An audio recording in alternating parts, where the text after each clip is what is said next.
Man, back to the surf adventures. It's so cosmic that we're chatting this morning, given some of the ones you went on, man. Like, like you've discovered waves in oceans that are every bit, if not significantly more inhospitable than Indonesia. That trip to Aileens, the skits epic right by me in Ireland comes to mind.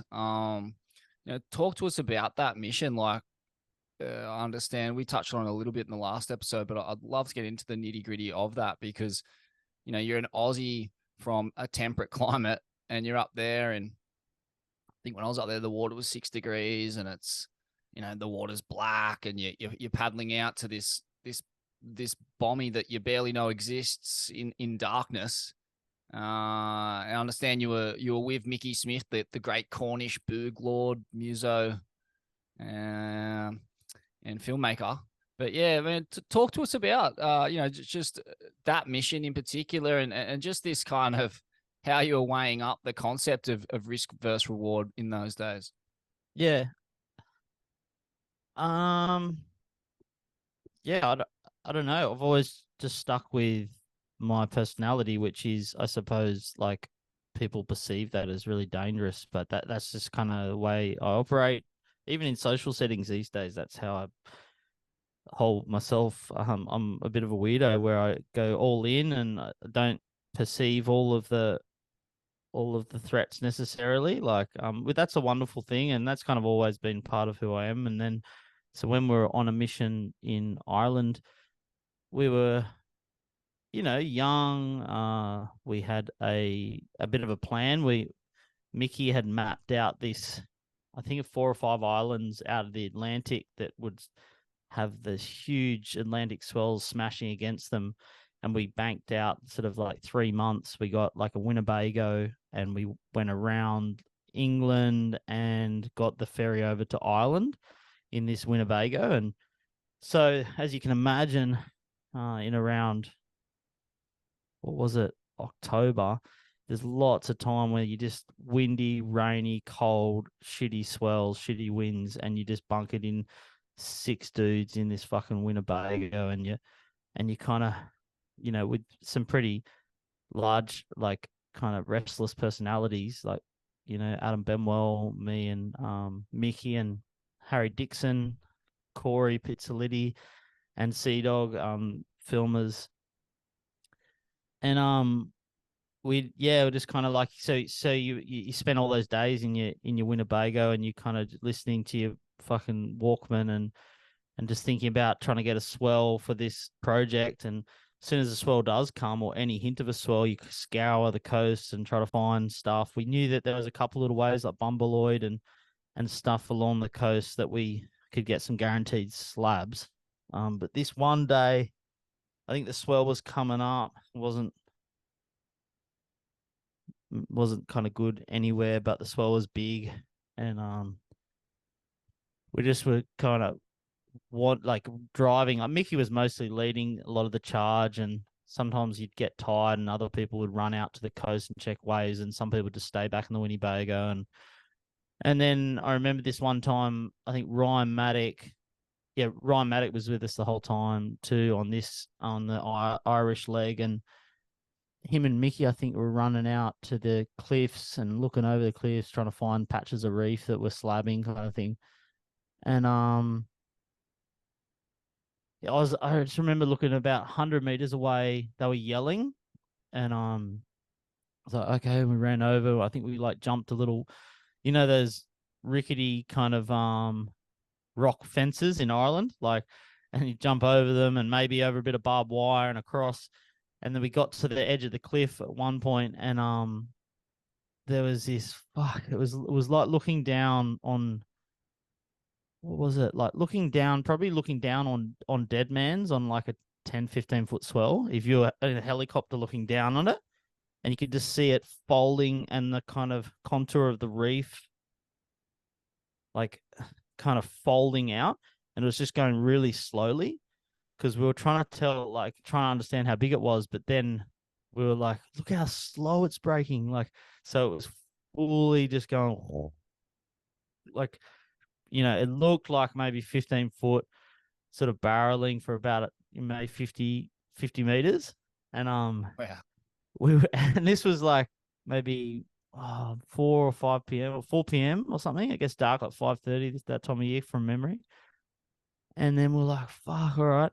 And, we're just being sort of meandering, like waiting for swells. And yeah, I just, just thought, oh, we'll just try to make it happen. Just like kind of with the psychology that a story's a story, like it might as well like just try to do something with this rather than go, oh, I'll wait for another day. And maybe that's like impatience, probably, but we were looking around thinking, fuck, all we got to do is get 1,000 meters down. Like, how do we get? It's literally 1,000 foot, I think it is. And so we're looking around the coast, and they were standing at the top of this big 1,000-foot cliff and looking down, and then we're like, okay, let's fucking do it. Let's just put our wetties on and try to paddle to it, and we'll go to the closest part of the cliff where you can actually get down, because we didn't know there was a goat track there at that point. And it kind of felt silly a year later when people were saying like, oh, there's a goat track right there. So, but we were standing at one part of the cliff and we just couldn't see any way down. It was literally steep cliff. So it was like, okay. And so we went, I think it was about 2 or 3 Ks down the road, and we got to like literally a farm that had like a 10-meter descent into the ocean. And we jumped off and paddled as fast as we could. And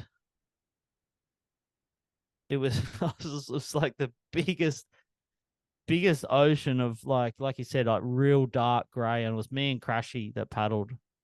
Crashy was my psycho buddy that do all that stuff with us. And we just, yeah, we paddled for about an hour and a half with our boards and fins. And then we had a bit of a plan that they were going to stand at the top of the cliff and kind of signal to us whether we were on the patch of reef or not. And then we finally got there, and it was probably like 15 minutes before dark. And unfortunately, the tide had changed so much because of the dramatic tide shifts there. So we ended up in a situation where I'm scrambling around at the bottom of the cliff after this big fucking long paddle where like, and during the paddle, I remember seeing sea creatures. Like there was like, they must have been seals or I don't know what they were, but those big creatures. And I knew I didn't have a fear of sharks necessarily, but I think they were seals, because supposedly there's not many sharks around there. But I remember just we were paddling and paddling, and it was just like, what the fuck is that big creature? And lots of like big swell. And yeah, so we got there and we're trying to identify the reef, but it had gotten so full, the tide, that we couldn't, it wasn't really surfable. But it was an adventure and a story, and just trying to like work that out. And we paddled back in the pitch black, me and Crashy. It took us an hour and a half along the cliffs. And yeah, I mean, that was cool. It was cool to just have a nudge. Like it was either that or sit in the Winnebago and like get frustrated. So we did that, and that was special because the next year, like people are like surfing it, and it's good to know that we sort of we found it and had a go at it. And I went back there the next year and scooped a couple with Mickey. He made sure he invited me back there, and we did it, and we got barreled there and stuff. So on a pretty good day. So and actually it was really satisfying. I really like Nathan Florence. Like I really love how I really I reckon he just doesn't seem like he's sort of full of shit. He just goes and rides those waves really well. And I saw one, he got there the other day, and I saw it on Instagram. It was just like the one I always dreamt of getting there. And he fully tucked in and rode over the shocky on like a 12-footer, and it was fucking beautiful. The one, eh? Of course, yeah. It's one of the greatest frontside barrel makes of all time, I think. Yeah, I think so too. And it's just the fact that someone did that, you know, whether it be 10 years later. I just remember thinking the first time we saw one reel on the shelf there when we're standing on the cliff, I was like, that's what you do at that wave. And that was what we're going for. Um, you know, obviously the first time we paddled and then the second year and the third year and blah, blah, blah. But I got pretty sick mentally, um, you know, the following years. The year after I was actually went over there, I had to fly home because I was just so sick. But yeah, so it's sick to see Nathan do that and not be a dickhead about it and just kind of just be such a fucking hunter and such a good, you know, artist of the ocean. I like the kind of style of that dude. So he got the one. He really did, man. I mean, what stands out to you about that wave? Because yeah, for me, it's like it's all about where he gets into that thing. He couldn't be a centimeter deeper, and he kind of just really wedges that inside rail as high as he can get it, and it ends up just being millimeter perfect. Like he just does everything exactly right, and there was Yeah, no margin for error. yeah, and just knowing, you know, I watched a few clips of him, whether it be that trip or the year or earlier or whatever, where he's surfing like a really gnarly slab off the coast somewhere of Ireland and in the cold, and he threads a couple of them really nicely too. And just knowing his capability and that he's done the time at these weird chip in slabs, that's like gives you as a viewer and as someone who's sat there and paddled to it, it gave me real confidence that I want this guy to get a good one, you know. So when I saw um that wave break initially, you can see it's got a boil and a chip in a little bit like, you know, I don't give a fuck about saying the names, Virgins or you know, Shippy sometimes and Box sometimes. How it's got those little bubbles that let you in, and that's good. When I saw that had that, you know, that chip in at Aileens, um, you kind of know that if you're gonna get a 12-foot one there, like you have to have that roll in. And when he'd obviously, he's so smart with how he worked with the water, he knew that that roll in was his best way through. And yeah, like you said, he sort of rolled in and then rode high enough, and then his fucking athletic body seemed to stay on his board somehow, and then came through off. It was just a perfect ride.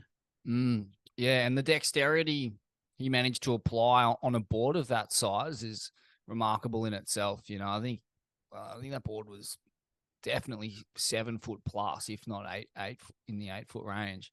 Okay, yeah, So to be able to just kind of, you get a high line and be able to maneuver and, yeah, just kind of keep in front of the foam ball or right across the top corner of it. Yeah, it's just an amazing piece of surfing.